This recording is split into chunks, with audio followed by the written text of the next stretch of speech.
Nossas Bíblias, o Evangelho segundo escreveu São Mateus, capítulo 4, de versos 12 ao verso 23. Evangelho segundo São Mateus, capítulo 4, do verso 12 ao verso 23.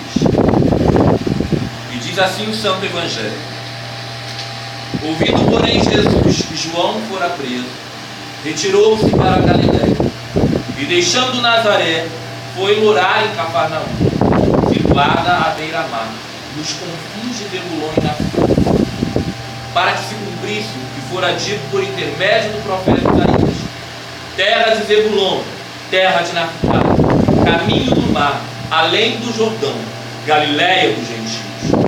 O povo que jazia em trevas viu grande luz, e aos que viviam na região e sombra da morte, resplandeceu a luz. Daí por diante passou Jesus a pregar e a dizer: arrependei-vos, porque está próximo o reino dos céus.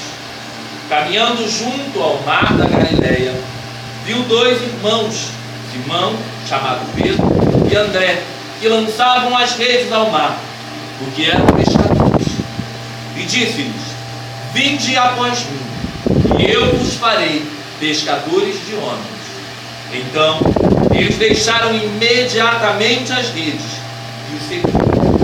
Passando adiante, viu outros dois irmãos, Tiago, filho de Zebedeu, e João, seu irmão, que estavam no barco em companhia de seu pai, consertando as redes, e chamou-os. Então eles, no mesmo instante, deixando o barco e seu pai, o seguiram. Percorria Jesus toda a Galiléia, ensinando nas sinagogas, pregando o Evangelho e curando toda sorte de doenças de enfermidade. Meus irmãos, minhas irmãs, estas são para nós palavras de vida, palavras de cura, palavras de salvação. Glória a vós. Você pode se assentar. Te convido a curvar sua cabeça e orar. Senhor, obrigado pela oportunidade que temos de estar em tua presença. Obrigado pela tua palavra, que é alimento para as nossas almas e que hoje vem falar nos nossos corações. Senhor, eu quero te pedir, alimenta-nos. Temos fome e sede da tua justiça, da tua palavra, que é a verdade. Obrigado, Pai, em nome de Jesus. Amém.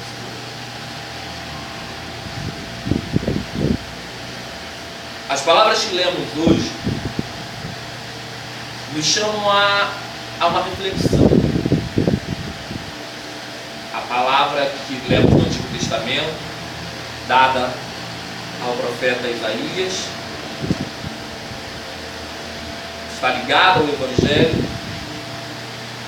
Mas a carta de Paulo, eu quero chamar a atenção brevemente a ela, porque ela nos chama a uma reflexão sobre o que é ser uma igreja de Cristo.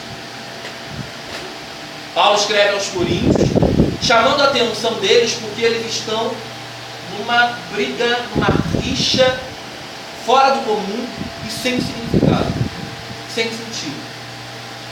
Eles estavam tendo contendas entre eles. Nós sabemos, isso é uma coisa que nós prezamos muito, que é o entendimento de que a Bíblia, o Novo Testamento, as cartas paulinas principalmente, elas foram escritas num contexto e com um objetivo. Tanto que o início de cada uma delas era direcionado. Paulo, no capítulo 1, no primeiro versículo, ele era: Paulo, chamado pela vontade de Deus para ser apóstolo de Jesus Cristo, e o irmão Sóstenes, a igreja de Deus que está em Corinto. Ele escreveu ao povo da cidade de Corinto. Mas parece que ele está escrevendo a muitas igrejas que nós vemos hoje. Há muitas igrejas que nós convivemos dia após dia, que nós vemos dia após dia.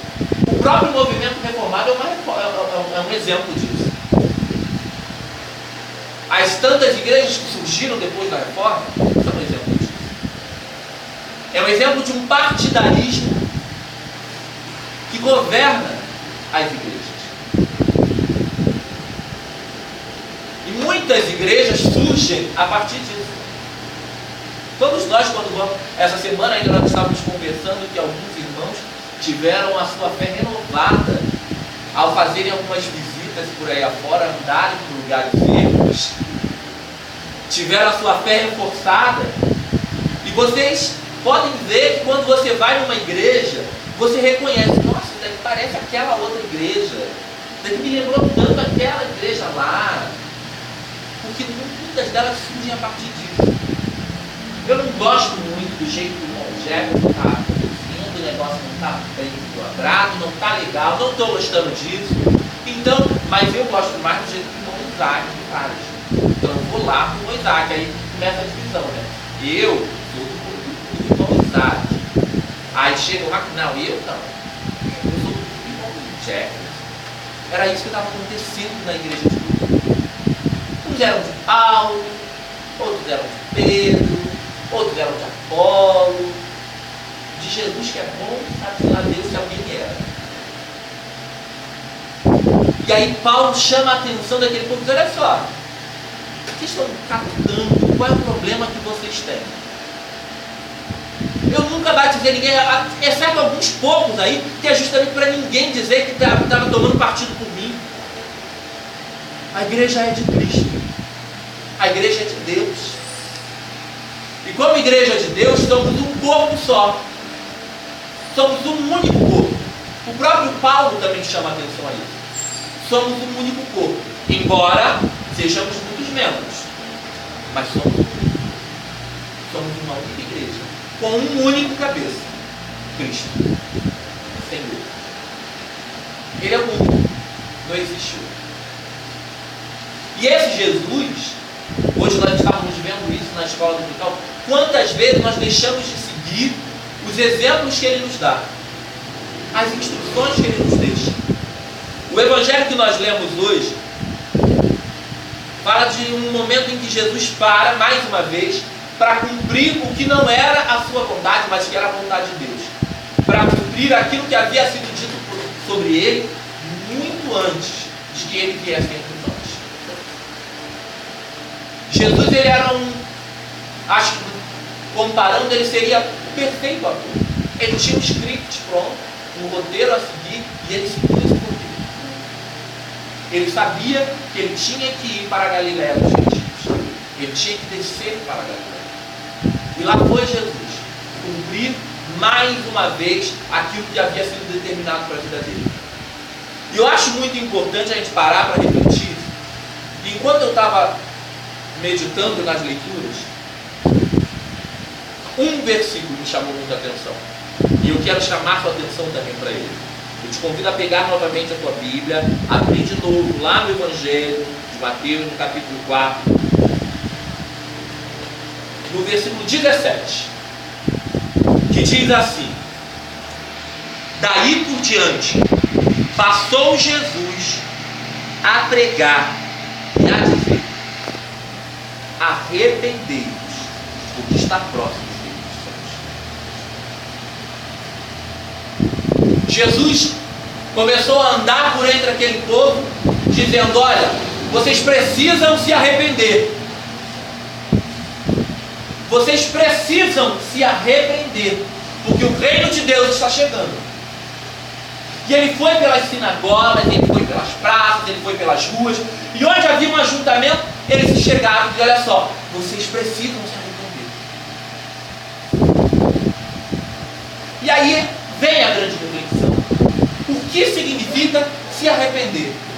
Se arrepender do quê? O evangelista, a comunidade de Mateus, em momento algum se preocupou em colocar aqui do que é que Jesus estava mandando eles se arrependerem. Ele não especifica aqui que você tem que se arrepender porque você xingou. Nem que nesse calor de 40 graus, com uma sensação térmica de 45, você tomou um escol gelado ou uma Antártica. Nem diz que você tem que se arrepender porque você está tomando Coca-Cola e isso vai te dar celulite ou vai te dar um problema de gastrite. Ele não especifica. Apenas ele diz: arrependam-se. Arrependei-vos. O reino de Deus está próximo. E aí eu fui chamado a refletir na minha vida. Do que é que eu preciso me arrepender? Do que é que eu tenho que me arrepender? O que significa para mim arrependimento? Qual a compreensão que eu tenho do que significa se arrepender? Nós temos o hábito, muitas vezes, já virou uma frase de efeito. Eu não me arrependo de nada. Eu só me arrependo do que eu não fiz. Será que isso é verdade? Será que realmente nós só nos arrependemos daquilo que nós não fizemos? Parando para fazer um flashback aí na sua vida. Olhando para trás. Porque arrependimento significa que você parou e refletiu. Você tem que fazer uma reflexão, senão você não pode se arrepender. Como é que você vai se arrepender se você não refletir? Eu só vou me arrepender de ter pisado no pé do Jefferson se eu parar para perceber que eu pisei no pé do Jefferson e que isso doeu. Senão eu não vou me arrepender e no momento algum vou pedir desculpa. Eu vou sair andando, vou pinchando com o que ele pensa. Então a primeira coisa que eu sou chamado a pensar é nisso. Quando se propõe arrependimento, propõe-se uma reflexão. E aí eu quero te chamar a refletir, a voltar atrás, a olhar, como diz o Apocalipse, né? Lembra-te lá no começo, das tuas primeiras obras. Nas cartas do Apocalipse, em alguns momentos é chamado a atenção a isso. Olha, lembra de onde você caiu, do teu primeiro amor. Volta lá atrás. Repensa todas as suas ações, todas as suas práticas. Você já fez esse exercício de refletir sobre quantas coisas nós temos ainda para pensar? Porque é somente a partir da reflexão que nós identificamos os nossos erros. Eu hoje estava fazendo isso. Eu estava na casa de um casal de amigos meus que se casaram na semana passada e eu estava conversando com eles e estávamos falando sobre isso, sobre estudos. Que ele tem vontade de fazer uma graduação, mas ele quer fazer algo na área de química, porque ele já trabalha com isso. E aí eu estava falando, então por que você não faz? Por que você não procura saber o que você se identifica melhor? Procura ver os editais que estão abertos aí, quais são os cursos que estão abertos. Procura fazer alguma coisa. Mas eu perdi tanto tempo, não é? E eu disse para ele, eu também perdi muito tempo. Mas eu precisei parar um dia e refletir e pensar no que é que eu queria fazer da minha vida. Eu me arrependo? Me arrependo, sim. Hoje eu paro para dizer para você, eu me arrependo de algumas coisas que eu já fiz, de algumas que eu deixei de fazer também. Parando e olhando para trás, eu vejo quantas coisas que eu poderia ter feito diferente. Quanto dinheiro eu gastei naquilo que não era pão, naquilo que não produziu para mim nada de frutífero real. Claro, produziu algumas experiências, lógico, mas que eu poderia ter aprendido de uma outra forma. E que hoje, a partir dessa reflexão e desse arrependimento, é que eu tento não repetir os mesmos erros, não cometer os mesmos equívocos.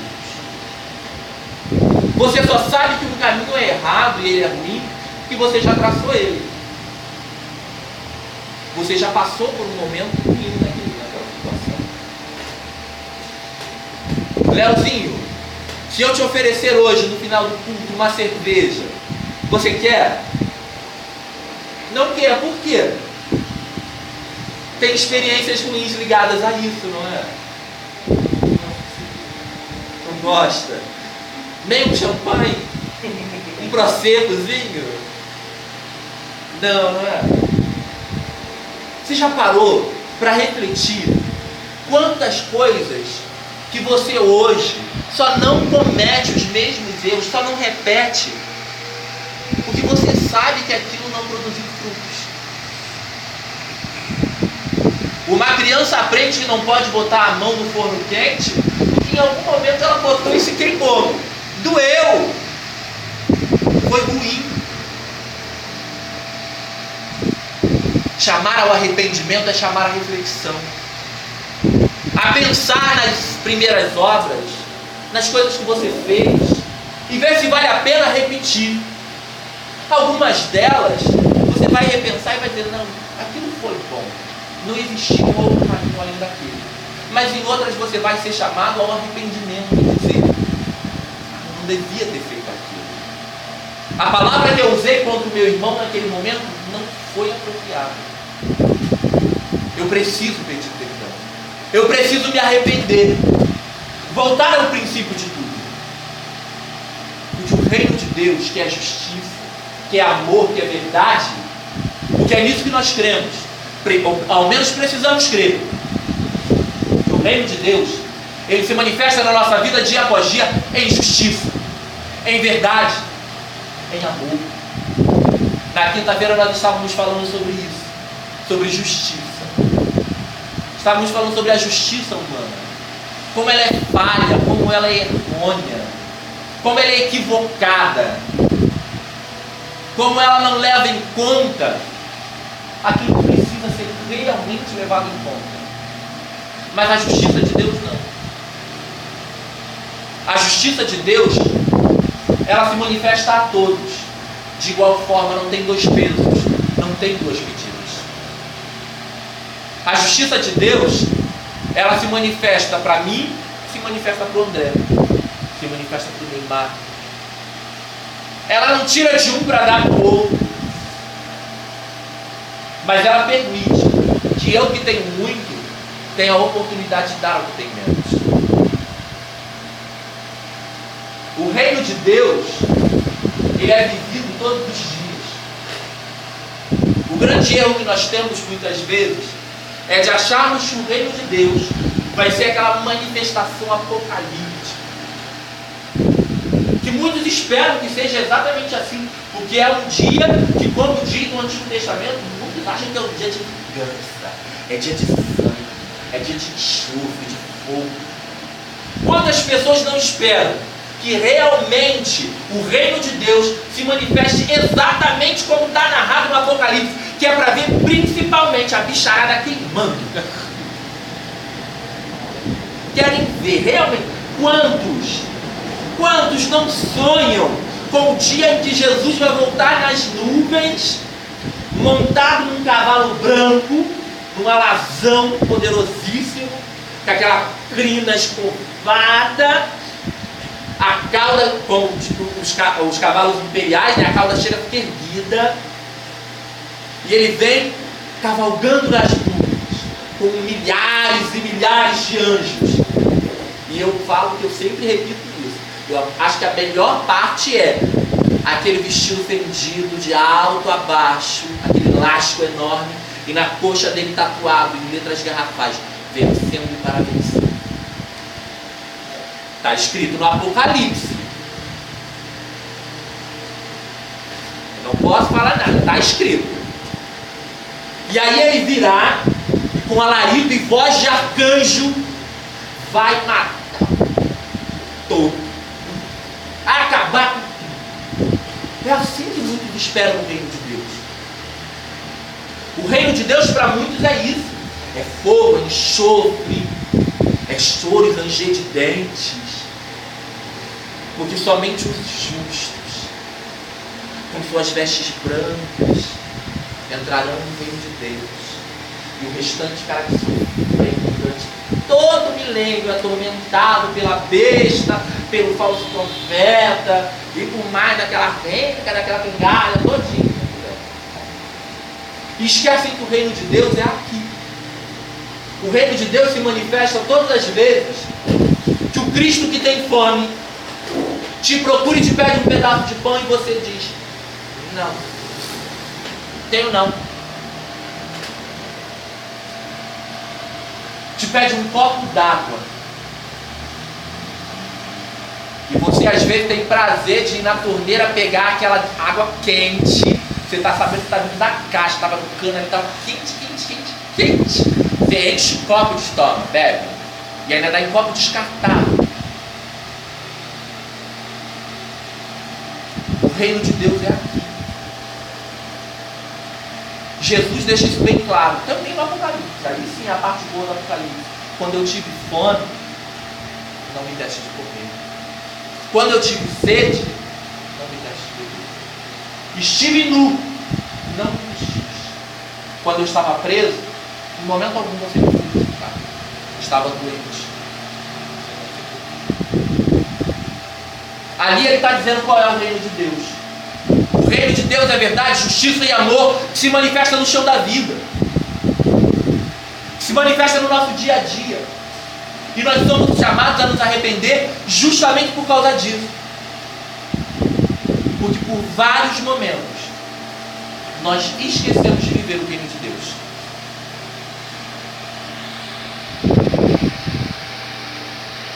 Trocamos o reino de Deus por uma noite na boate. Trocamos o reino de Deus por um dia maravilhoso na praia de Ipanema. Trocamos o reino de Deus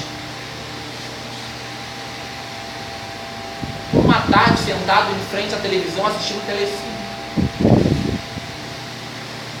E deixamos de cumprir aquilo que é a vontade de Deus para nós. E eu acho que se Jesus estivesse aqui hoje, ele estaria pregando pela nossa Galileia e dizendo: olha só, se arrependam, olhem para a vida de vocês, vejam o que vocês estão fazendo da vida de vocês.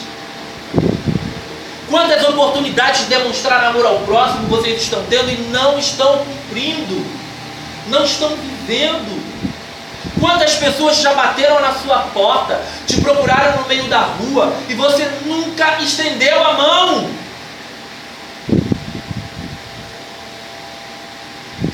Nós refletimos hoje sobre a vida da nossa reverenda Nancy Wilson, que nós vemos nela um exemplo de uma mulher de Deus, uma mulher devotada ao seu trabalho, ao seu ministério, mas que numa véspera de Natal a preocupação dela foi ir num asilo para falar com pessoas que estavam ali abandonadas. Quantos de nós já conseguimos dispor um dia para poder olhar por alguém que necessita? Às vezes nós nos propomos ações sociais e não conseguimos nos engajar nem nisso. Precisamos refletir. Precisamos sim nos arrepender. Precisamos olhar para onde nós estamos caindo dia após dia, porque às vezes nós repetimos o mesmo erro sempre. Todo domingo nós fazemos a oração de contrição e somos chamados a lembrar da nossa falta de amor ao próximo. Somos sim caídos em Adão. Somos sim pecadores. A nossa natureza é pecaminosa. E por causa disso eu vou sentar, cruzar meus braços, não posso fazer nada. Está em mim, é maior do que eu. Fazer o quê, né? E quando é que eu vou começar a me policiar? Quando é que eu vou começar a tentar, pelo menos, não viver sempre ofendendo meu irmão? Quando é que eu vou começar a me programar para poder ajudar alguém que necessita muito mais do que eu, que meu irmão? Se você acha que a tua vida está ruim, olha para o lado, olha para trás e você vai ver, não muito longe, gente, está infinitamente pior. E não é por falta de força de vontade, não. Algumas dessas pessoas têm problemas psíquicos, afetivos, que a falta de amor mata. Você já tentou imaginar o que é você ser abandonado pela sua família? Abandonado por aquelas pessoas que você achava que estariam ali para cuidar de você o tempo todo. Alguns de nós conseguem administrar isso muito bem. Outros não estão. Outros literalmente sim.